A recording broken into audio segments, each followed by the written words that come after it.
Assalamualaikum warahmatullahi wabarakatuh. Selamat pagi anak-anak Ibu.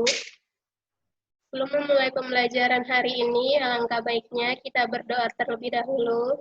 Doa dimulai, doa selesai.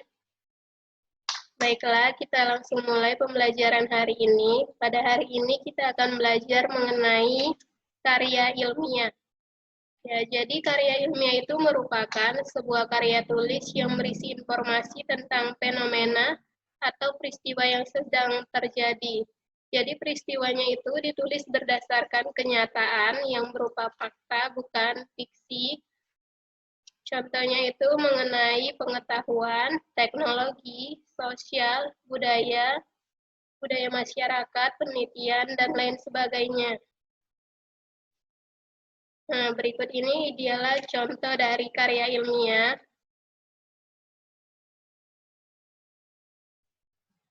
Ada tesis. Ini dia contoh karya ilmiah tesis.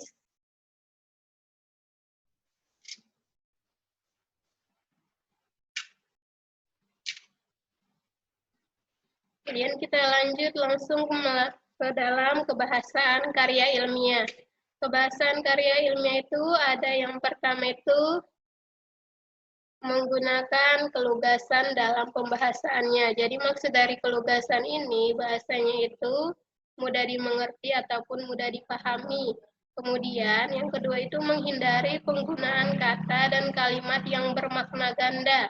Jadi dalam menulis karya ilmiah, kita harus menghindari kata-kata yang bermakna ganda.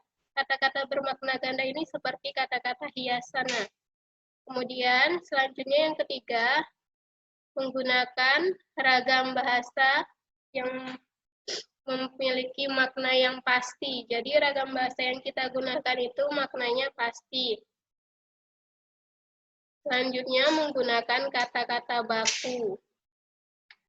Ya, jadi kalau kata baku itu kata yang resmi yang sesuai dengan ejaan bahasa Indonesia. Selanjutnya, selain kata baku, kita juga harus menggunakan makna istilah. Contohnya makna-makna istilah ini dia ada di dalam bidang-bidang yang kita sedang teliti. Misalnya kalau kita meneliti tentang biologi, makna istilahnya misalnya mengenai ya sel. Sel itu kan makna istilah di dalam biologi. Itu tadi contohnya bisa juga kita menggunakan kata kerja mental. Contoh kata kerja mental itu ada diduga, dianalisis, ataupun dipahami. Kemudian ragam bahasa yang digunakan karya ilmiah itu harus lugas dan bermakna denotatif. Makna denotatif di sini itu maksudnya makna kata yang tidak mengalami perubahan.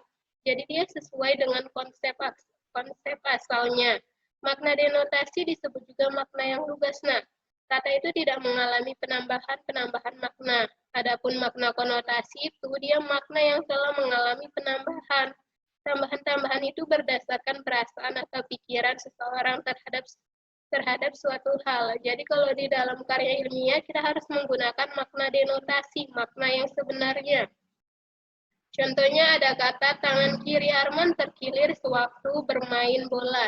Jadi kata tangan kiri ini bermakna posisi lawan dari kanan. Maksudnya posisi tangannya itu ada di kiri. Tuh, kalau di dalam konotasi, misalnya kita menggunakan kata partai politik yang beraliran kiri dilarang di Indonesia. Kalau di dalam konotasi, kata kiri ini itu masuk ke dalam ideologi ataupun aliran politik. Itu tadi. Ini selanjutnya ada materi kita yang kedua. Kita lanjut masuk ke dalam menulis karya ilmiah. Jadi kalau kita menulis karya ilmiah, pertama-tama kita harus menggunakan kata pendahuluan, yaitu pendahuluan ini bagian yang menguraikan masalah yang akan dibahas, meliputi latar belakang permasalahannya, apa masalah yang melatar belakangi peristiwanya. Kemudian yang kedua, perumusan masalah. Dan yang ketiga itu proses pemecahan masalah, itu dia. Kemudian selanjutnya ke yang kedua kita masuk ke dalam pembahasan. Jadi pembahasan ini, bagian ini memuat mengenai uraian tentang hasil kajian penulis dalam mengeksplorasi jawaban terhadap masalah yang diajukan. Jadi dalam latar belakang masalah ini kan kita mengajukan beberapa masalah yang akan kita teliti. Kemudian, hal itu harus dilengkapi dengan data pendukung yang disertai dengan argumentasi berdasarkan pandangan dari ahli. Dan teorinya itu harus relevan. Relevan itu maksudnya sesuai dengan isi yang dibahas, tidak mengada-ngada. Selanjutnya kita membuat kesimpulan. Di bagian ini, kesimpulan itu bukan merupakan ringkasan dari pembahasan. Kesimpulan itu maknanya diberikan kepada penulis terhadap hasil diskusi ataupun uraian yang telah dibuatnya pada bagian pembahasan. Jadi simpulan ini bukan ringkasan ya, nah. Jadi ini merupakan hasil dari permasalahan tadi itu, disimpulkan dari bagian pembahasan ini, disimpulkan oleh penulis apa hasilnya, kemudian penulisan itu bersumber dari mana? Ya, bersumber dari penulis. Karena kan penulis yang menulis ini, maka simpulan itu bersumber dari penulis. Bukan dari buku yang diambil, tapi dari penulis.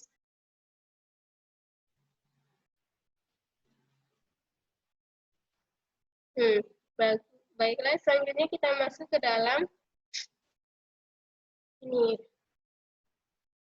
Dalam ini, menulis karya ilmiah tadi, kita lanjutkan.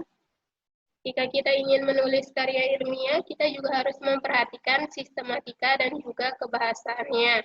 Langkah-langkah yang harus kita tentukan pertama itu kita harus menentukan topik. Topik itu adalah langkah awal kita dalam memulai sebuah karya ilmiah. Setelah kita tahu apa topik yang kita bahas, barulah kita bisa menulis karya ilmiah. Jadi topik itu dalam menulis topik, hal yang perlu kita perhatikan itu pertama, menarik perhatian penulis. Jadi topik itu harus menarik perhatian kita. Jadi kalau topiknya nggak menarik untuk kita, bagaimana kita bisa membuat sebuah karya ilmiah? Kemudian, topik yang kita buat itu harus kita kuasai dan juga menarik dan aktual. Aktual itu maksudnya terpercaya, bisa dibuktikan. Kemudian ruang lingkupnya terbatas. Jadi kita hanya membatasi masalahnya itu terhadap satu hal. Jangan terlalu luas. Jika masalah yang terlalu luas, nanti kita tidak bisa menelitinya. Jadi kita harus fokus pada satu hal yang kita teliti. Selanjutnya, kita membuat kerangka tulisan. Jadi langkah yang perlu kita lakukan untuk membuat kerangka tulisan itu adalah menyusun secara sistematis. Kita urutkan apa aja permasalahan yang kita buat. Contohnya ini, misalnya ini dialah contoh dari karya ilmiah.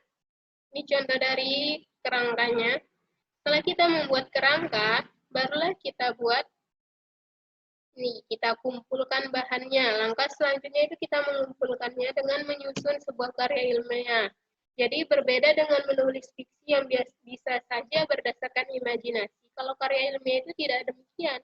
Agar tulisannya tidak kering, kita memerlukan sejumlah teori dan data yang mendukung terhadap topik itu. Jadi bahan-bahan yang dimaksud dapat bersumber dari buku, jurnal ilmiah, surat kabar, internet, dan sumber-sumber lainnya. Adapun data tersendiri yang bisa kita buat dalam menulis karya ilmiah, misalnya observasi, kita melakukan penelitian, kemudian kita wawancarai orang-orang yang berkaitan dengan permasalahan yang akan kita buat. Selanjutnya kita buat angket, jadi kita mencari orang-orang untuk mengisi angket dari permasalahan yang kita buat. Selanjutnya, kita mengembangkan kerangka menjadi teks yang utuh dan lengkap. Jadi kerangka yang telah kita buat tadi, kita kembangkan berdasarkan teori dan data yang telah dipersiapkan sebelumnya. Langkah pengembangannya tersebut harus pula memperhatikan kaidah kebahasaan dalam penulisannya. Nah, begitulah penjelasan hari ini. Baiklah, jika ada yang ingin ditanyakan, kalian bisa menanyakannya melalui WhatsApp secara pribadi.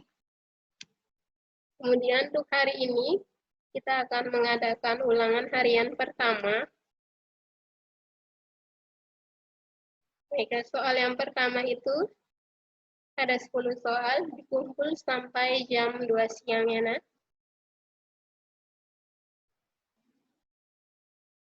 Baiklah, untuk hari ini kita akan mengadakan ulangan harian pertama. Soalnya akan Ibu bacakan. Pertama, Apakah yang dimaksud dengan proposal? Kedua, tuliskan unsur-unsur dalam proposal. Tiga, sebutkan unsur-unsur proposal. Empat, hal apa saja yang diuraikan dalam latar belakang proposal. Kelima, tuliskan langkah-langkah menulis proposal. Enam, apa tujuan dari karya ilmiah? Tujuh, tuliskan ragam bahasa yang bersifat lugas yang digunakan dalam karya ilmiah. 8. Mengapa dalam karya ilmiah masalah yang diteliti harus dibatasi? 9. Hal-hal yang harus ada dalam latar belakang karya ilmiah itu apa saja? 10. Apa fungsi dari karya ilmiah? Ya. Sekian pembelajaran kita hari ini. Jika ada yang ingin ditanyakan, bisa ditanyakan melalui WhatsApp.